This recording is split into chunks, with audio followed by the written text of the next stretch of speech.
বাড়ি ভাড়া বৃদ্ধিসহ ৩ দফা দাবিতে দশম দিনের মতো কেন্দ্রীয় কর্মসূচির অংশ হিসেবে যশোরের শার্শে অবস্থান কর্মসূচি পালন করেছে বেসরকারি এমপিওভুক্ত শিক্ষক কর্মচারীরা।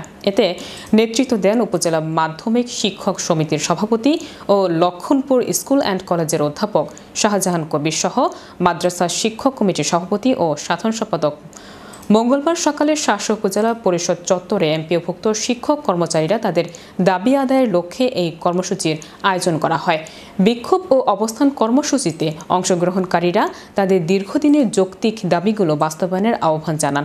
কর্মসূচিতে বক্তারা বলেন, বর্তমান বাজার মূল্যের সঙ্গে সামঞ্জস্য রেখে বাড়ি ভাড়া ও চিকিৎসা ভাতা বৃদ্ধি করা অত্যন্ত জরুরি হয়ে পড়েছে। এছাড়াও উৎসব ভাতা না থাকায় ঈদসহ বিভিন্ন ধর্মীয় উৎসবগুলোয় আমরা পরিবার নিয়ে চরম দুর্ভোগে পড়ি। তারা আরও জানান, দাবি আদায় না হওয়া পর্যন্ত আগামী দিনে আন্দোলন কর্মসূচি আরও জোরালো করা হবে। অংশগ্রহণকারীরা শান্তিপূর্ণভাবে অবস্থান কর্মসূচি পালন করেন এবং সংশ্লিষ্ট কর্তৃপক্ষের হস্তক্ষেপ কামনা করেন। 20% বাড়ি ভাড়া এটা দাবি করাতে আমাদের পিঠের চামড়া উঠে গেছে পুলিশের লাঠিতে। সেই দিন আমার একজন শিক্ষক আমার সাথে ছিল ঢাকায়, স্যার সরেন বলার সাথে আমি যখন সরেছি সাউন্ড গ্রেনেডটা আমার পাশেই পড়েছিল। আমাদের দাবি কি আসলে বেশি? আপনারা বলেন তো। আমাদের দাবি ছোট্ট দাবি। এই ছোট্ট দাবিটুকু সরকার কেন মানছেন না?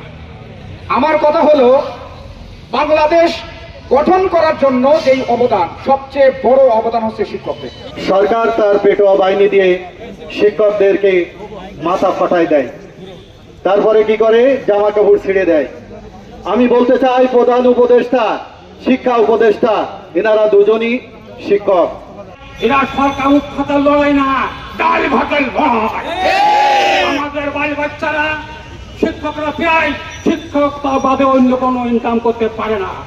আজকে আমাদের যে দাবি, এটা আমাদের ন্যায্য দাবি। এ দাবি আমাদের ন্যায়সঙ্গত দাবি। মাত্র 20% বাড়ি ভাড়া এবং 1500 টাকা মেডিকেল ভাতা